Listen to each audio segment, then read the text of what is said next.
alhamdulillah. Sehat ya? Sehat. Bapak sehat? Alhamdulillah sehat ya. Pesan saya jangan lupa bahagia ya, jangan lupa bahagia. Ibu ya, saya akan melakukan observasi di kelas ibu pada saat proses pembelajaran. Apakah ibu sudah siap? Insya Allah siap. Siap. Pada pembelajaran besok, kira-kira ibu akan mengambil mata pelajaran apa? Ilmu pengetahuan alam. IPA ya, di kelas 6 ya. Oke. Tentunya pada saat kita melakukan pembelajaran, sebelumnya kita harus menentukan tujuan yang ingin kita capai. Kira-kira menurut ibu, apa tujuan pembelajaran yang ingin ibu capai? Ya, di sini saya ada 3 tujuan. Ya. Yang pertama, setelah mempelajari materi, Ya. ini siswa mampu menjelaskan pengertian pubertas. Ya. Yang kedua, setelah mempelajari materi ini, siswa mampu menyebutkan ciri-ciri pubertas pada laki-laki dan ciri-ciri pubertas pada Iya. perempuan. Yang pertama pengertian pubertas. Ya. Yang kedua ciri-ciri pubertas pada laki-laki Dan perempuan. dan perempuan ya. Oke. Nah, kira-kira ibu ya, area pengembangan yang ingin sekali ibu capai di pembelajaran ini. Ya, di sini saya mau mengembangkan pada kegiatan inti. Kegiatan inti. Karena di sini terdapat materi ya, banyak kita kembangkan materi tentang pengertian dan Ya. ciri-ciri. Makanya saya mengambil kegiatan inti untuk saya lebih kembangkan. Ya, berarti kita fokus besok area yang saya akan amati itu adalah di pengembang di kegiatan inti ya. Oke. Nah, tentunya di dalam setiap pembelajaran kita harus punya strategi atau cara sehingga apa yang kita sampaikan itu nyampe lah kepada murid kita ya. Artinya dia bermakna dan insya Allah menjadi tambahan pengetahuan. Kira-kira apa strategi yang akan ibu gunakan? Ya, di sini saya menggunakan PowerPoint Ya. supaya lebih menarik siswa, supaya siswa tidak bosan. Ya, siswa tidak bosan. Kemudian Terus? kita pakai lembar kerja siswa. Nah, kemudian? Dan pembelajaran berdiferensiasi. Ya, ada 3 ya yang akan ibu gunakan. Ibu menggunakan PowerPoint, tujuannya agar siswa tidak bosan. Ya. Ya. Karena nanti kalau dia menggunakan buku paket, siswa kan bosan. Ya.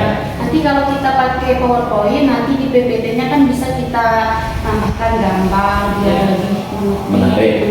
Ya, bagus. Yang kedua LKS. Ya.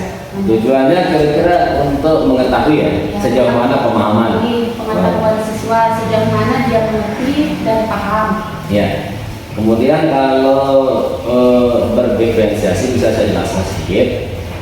Pembelajaran berdiferensiasi itu artinya menggunakan berbagai macam strategi ya, yang sesuai dengan minat dan bakat siswa ya. Jadi macam-macam besok. Artinya apa? Ibu akan mengelompokkan siswa sesuai dengan supaya cepat mudah menerima pelajaran. Misalnya yang visual, yang audiovisual itu nanti ibu kelompokkan ya. Itu maksudnya. Oke. Sampai ketemu besok ya. Dulu ya. Mudah-mudahan siap dan insyaallah dan tidak akan saya cari kesalahan ibu bersama. Kita hanya sama-sama belajar ya. Terima kasih atas waktunya. Mudah-mudahan besok kita bisa bertemu kembali di kelas. Oke, itu saja Bu. Terima kasih. Sama-sama. Assalamualaikum. Waalaikumsalam. Assalamualaikum warahmatullahi wabarakatuh.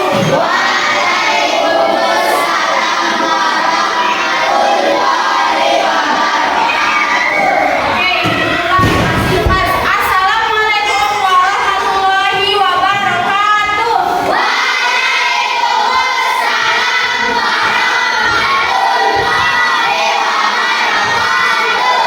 Terima kasih. Nah, sekarang ibu-ibu mau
Assalamualaikum warahmatullahi wabarakatuh.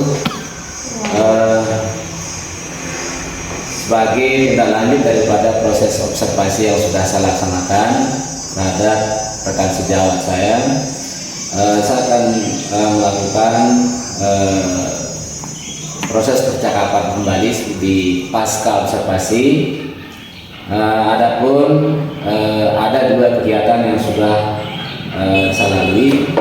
Yang pertama ini percakapan pra observasi untuk menanyakan hal-hal yang berkaitan dengan apa yang nantinya akan menjadi fokus pada saat pelaksanaan observasi tersebut.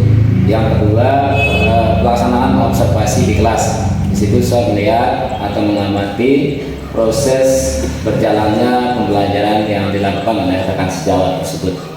Nah, pada saat ini saya akan melakukan percakapan pasca observasi dengan rekan sejawat yang sudah saya amati selama proses pembelajaran. Di sini sudah ada rekan guru saya. Assalamualaikum Bu Guru. Waalaikumsalam. Sehat? Alhamdulillah. Alhamdulillah sehat. Nah, tadi kita sudah melakukan proses observasi Bu ya di kelas, dan saya ingin tindak lanjut daripada kegiatan tersebut. Ada beberapa pertanyaan yang nanti Ibu harus jawab ya, sesuai dengan yang Ibu alami selama proses observasi tersebut. Nah, Bu Novianti, bagaimana perasaan Ibu pada saat pelaksanaan proses observasi di kelas tadi? Ya, perasaan saya tentunya senang ya. Nah, ya. Ada grogi juga gitu. Tapi terima kasih sudah meluangkan waktu ya untuk tadi di pembelajaran. Oke. Keluarga sih. Intinya Ibu merasa senang ya? Ya. Ya, oke. Pada saat pelaksanaan proses pembelajaran di kelas, menurut Ibu Novianti, adakah hal-hal yang sudah baik yang menurut Ibu? Tapi di kegiatan inti ya, saya merasa sudah baik sih dalam penyampaian materi. Ya. Tetapi pas di penutur mungkin di pendahuluan masih banyak kekurangan. Oh iya, intinya di penutup dan membuka ya. Ya, oke. Selama proses pembelajaran tadi di kelas, ya, apakah Ibu merasa ada yang kurang? Mungkin bisa dijelaskan sedikit menurut Ibu. Yang saya merasa kurang sih di pendahuluannya sama di penutupnya. Mungkin kurang kurang memberi explication. Iya ya. Kurang itu ya, kurang Ya. Oke. Untuk membangkitkan dari anak-anak ya. Kalau kita menggunakan angka, kira-kira dari 1 sampai 10, berapa posisi Ibu? Mungkin di angka 9 atau 8. 8 bilang ya. Oke. Nah, untuk masa-masa yang akan datang, sebagai seorang pendidik kan kita harus punya target ya. Nah, kita harus punya istilahnya tujuan yang jelas ya. Karena bagaimanapun di masa-masa yang akan datang kita dituntut untuk terus berkembang ya. Nah, adakah hal-hal yang ingin dikembangkan ya, pada diri guru sendiri di masa-masa yang akan datang? Yang ingin saya kembangkan itu tentang cara mengajar, cara mengajar yang baik. Baik, terus Biar siswa juga lebih memperhatikan gitu. Dan saya juga ingin mengembangkan pada media pembelajaran. media ya. Ya, supaya menarik minat siswa itu untuk belajar, Ya. tidak Monoton. ke buku paket aja gitu. Ya, berarti bisa di masa yang akan datang Ibu akan fokus ke media ya. Gitu. Kemudian bagaimana mengelola kelas yang baik sehingga pembelajaran itu bisa berjalan efektif dan bermakna bagi siswa ya. Itu yang akan menjadi target Ibu ya. Nah, terkait dengan yang sudah tadi Ibu sebutkan, kira-kira kapan rencana itu akan Ibu lakukan? Mungkin setelah ini. Setelah proses observasi ini, Ibu akan mulai ya. Karena Ya. dari observasi ini saya bisa tahu kekurangan saya apa gitu. Apakah di media pembelajaran, Ya. apakah di secara saya menyampaikan itu yang Ya. kurang gitu. Makanya dari sini saya mau memperbaiki diri lah gitu. Ya. Dari mulai penyampaian materi, media pembelajaran, insya Allah siap diubah. Oke. Ini segera mungkin Bu Guru ya, segera mungkin Ibu tadi sudah mengatakan akan merubah diri, baik dari cara penyampaian materinya sehingga anak-anak lebih tertarik ya, kemudian dari media pembelajarannya juga nanti ya. Oke. Nah, terkait dengan itu kira-kira apa komitmen Ibu terhadap pembelajaran? Bagaimana bisa menjawabkan rasa tanggung jawab Ibu? Ya, karena sebagai pendidik ya kita harus punya tanggung jawab yang besar terhadap anak-anak. Ya. Bagaimana misalnya anak mau bandel, mau nakal, itu sudah menjadi tanggung jawab kita. Ya. Jadinya kita harus tingkatkan tanggung jawab kita. Oke. Mau nakal, mau gimana, kita sudah menjadi pendidik, kita harus ingat dengan tanggung jawab kita sebagai pendidik. Ya, berarti insya Allah seberapapun tantangan ke depan pasti akan kita terus hadapi Bu Guru ya. Oke, terima kasih luar biasa sekali Bu Guru ya percakapan kita pada siang ini. Mudah-mudahan ini bermanfaat dan bermakna bagi kita ke depannya, dan mohon maaf apabila ada hal-hal yang kurang selama pelaksanaan proses observasi tadi Bu Guru ya. Sekali lagi terima kasih Bu Guru ya. Ya, Oke, sama-sama. selamat Terima kasih beraktivitas. kembali, Pak. Mudah-mudahan sehat selalu. Terus maju untuk diri kita. Oke.